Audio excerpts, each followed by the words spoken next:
Kia ora tātou and welcome to episode number 3 of Coaches Kōrero. My name's Hannah Coots. I'm a part of the Netball Smart team and it is my great pleasure to welcome Marianne Delaney-Hoshek along today. Marianne is coach of Kōrero Tactix, mother of 2 boys and wearer of many more hats. Welcome Marianne, thanks for joining us today. Thanks for having me, Hannah. No worries at all. So today, maybe we'll just get started by just checking in with you, seeing how things are going in your world. I know you moved into a brand new house the day before lockdown, which must be a bit of an adventure. It has been. So we've had a few unfinished things, and the best thing about today was we've had all of these people doing some decking and landscaping, so we'll be able to sort of use some of the space that we have soon, because it's been a bit of like go for a walk on the street type stuff, because it's been a bit of a dust pit. So looking forward to be able to like actually put a we've had the deck chairs kind of in the dirt, but it'll be nice to actually have them on something a little bit more solid. For sure, sounds good. So today our chat is all about player-centered coaching. So I wonder if you could start off just by sharing with us what your definition of taking a player-centered approach in your coaching is. Yeah, so to me it means actually that the athlete is a person first before a netballer. So it's everything about that person, their social, emotional, spiritual, all of those things as well. And we place a huge importance on that as a coaching group down here at the Tactix. We feel that belonging is the most important thing to start off with. So generally at the beginning of the season, we would spend a lot of time on that piece. So we do things like we had a camp over in Hamner, and the first day of that was all just around me and the girls sort of doing activities, putting themselves out there as an individual and us finding out bits of information about them. So that's how we start. There's other little things that we've done over the last few years, like we've done the dotting, which is actually really cool. So you know, we do one where Pam comes in from Dots New Zealand, and you find out, it's a communication tool, so you find out what communication tool you are, and you find out about everyone else's communication tool. So all of those sort of add into that little box around each athlete, and we learn about each other doing those sorts of things. So, yeah. Cool. Yeah, the dotting's been super helpful. I know even in our own office, just getting to know how each other kind of communicates and how we respond to things differently. So great start. Yeah. Say that whole player-centered philosophy reflects your own personal coaching philosophy? I do. It's pretty much directly reflective. My philosophy is around getting the best out of each individual and then bringing it all together as a team. So it's kind of like directly reflective within that. So it's something I think is really important. Nice. So we, as a sport and as in New Zealand in general, we want to keep people involved in sport and active for life. So we want to make sure that obviously they're having really positive experiences in sport from a young age. So what would you suggest for coaches of those young people to really foster and create that positive environment for them to learn? I think, and it goes right through, not even just for the little ones, but the fun factor is huge. So that is the most important thing, is having fun. It doesn't matter if you're 5 or 30, that is important. One other thing I'm pretty passionate about with the younger teams is actually having everybody playing. So, you know, if you've got a 10-year-old who you're not putting on the court, I just don't think that's good enough. I think if you've got a team, that you should be, as youngsters, playing everyone, because everyone develops at different time and we don't want to lose people from netball. So I think that's really important. Not, you know, unless you're sort of in the Tactix, no one's really, you know, at that level. Below that, I think everyone deserves to play. So that's pretty key. I think, you know, learning the fundamental skills properly, and obviously Netball Smart is a part of this as well. So if we can get them, and I had the privilege of coaching a 5-year-old team a couple of years ago. I just did it because I just wanted to see where it all started from. And that was, tell you what, that was bloody hard work. That's another story though. But just getting those movement and the landings right at that age, and that can obviously give people a bit more longevity in the game, because injuries are a part that we want to extinguish out of our sport. Yeah, totally. I so agree that young people develop at such different levels and stages, so sticking with them all the way through is the most important part, really. Yeah. With the player-centered approach, we're asking players to take much more responsibility for their own development and learning, rather than sort of saying, do this and this is how you do it. What benefits do you see in using that approach? Yeah, well, we have actually used the positive coaching framework over the last few years, which has been really beneficial for us at the Tactix. And what that involves is actually focusing a bit more on the positive stuff when you see it, rather than just saying that's wrong, don't do this. And it's really hard as coaches because we are kind of trained to sort of spot faults. But actually, rather than doing that, just if you see something working really well, go, hey, that's really good, stick with that, and doing it that way. Another couple of things that we've done actually is we've flipped, doing our little individual IPPs with the girl, we sort of flipped it, and rather than what are your faults, let's work on them, we actually said, what are your strengths, and let's make them a super strength. So you can sort of see that as a different kind of a mindset around things. And we've found that that's actually worked really well. So it could be something that people could try out there. Yeah, I love it. It's like when you say, don't think of a white rabbit. First thing you think of is white rabbit. So nice, good approach. I have been lucky enough, because I'm based in Christchurch, to observe and watch you and Jules in action quite often. And what I've noticed is that the language that you use is really important. So what are some phrases that you guys use frequently to really get that, what you're hoping to achieve out of a player? Or alternatively, what are some phrases that you try to avoid and not use?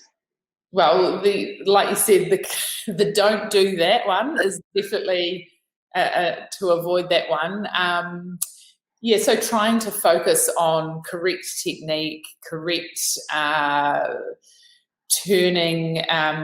You can imagine, like, if you are correcting a million different things in a session, that has an impact. I think we've all felt it as young players because of the old way of coaching and the yelling and you sort of felt in some ways kind of personally attacked. So this is actually just flipping everything, and it's a lot more of a nice environment. And as a coach, it doesn't take it's not negative energy as well on you. So I think in terms of enjoying your session, it works really well.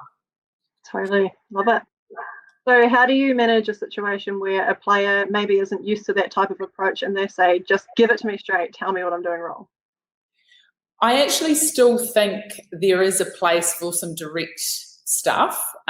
So particularly around game time, when you haven't got time to really delve into things. But I would challenge a player and you can actually sort of scaffold them by using questions and helping them. And it does take a bit to get the skill of the questioning going, but once you sort of start it, and I think it become quite a good tool. So I would just say, just question them. And if they're struggling to get to it, if you can't get to it, you could give them some of the answers, obviously. But I think just keep persevering, because it does take a while and it is quite a skill. So just keep going at it.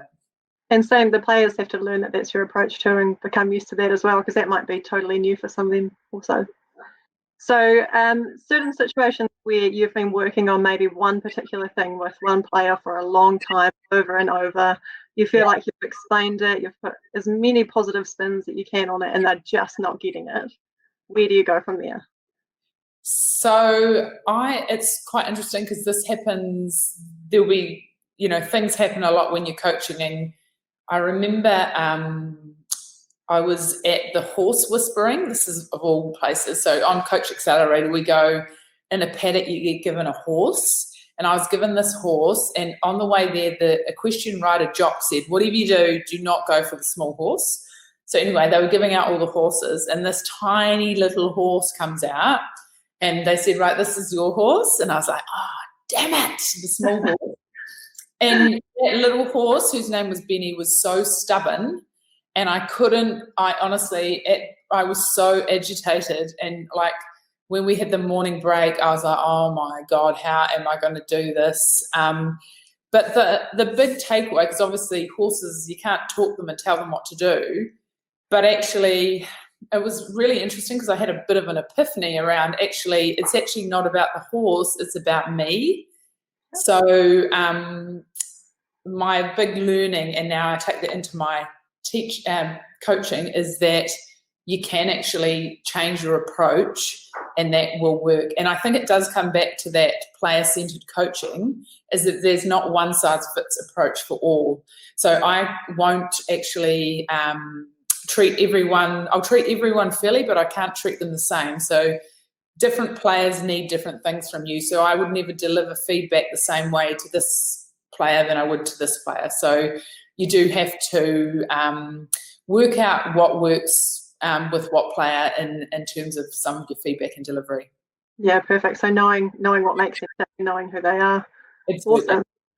So as we're obviously in a pretty unique situation in the world right now, so as we evolve potentially out of level 3 into level 2, and we're maybe able to play some netball again or train together again, we know that players will be coming into our environments in really varied states, physically, mentally, emotionally. So what advice would you give to coaches that are potentially trying to manage that as we take on some form of new normal? I think if you could check in now, or if you haven't already, it would probably be good to check in as a group now, because we could be moving in a few weeks. So definitely check in.